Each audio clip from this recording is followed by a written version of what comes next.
in to function, we need to remain connected to Him to live a victorious life. Kasi gusto diri nga mahimong madaugon ang kinabuhi. Bila nato diri nangaddoy nga mudaog ta taliwala sa kalisdanan o pagsulay sa kinabuhi.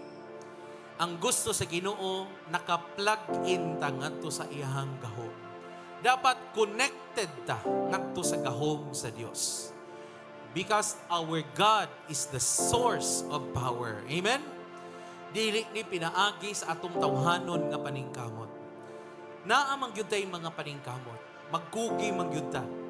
But ang imong paningkamot nga walay gahom sa Ginoo, wala ang Holy Spirit sa imong kinabuhi, igsuon kapoy mupadung ra ngadto sa frustration.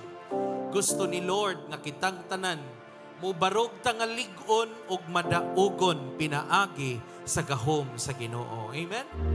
Kung musangpit ako ug muduol kanimo, tupagon mo tanang pag-ampo ko,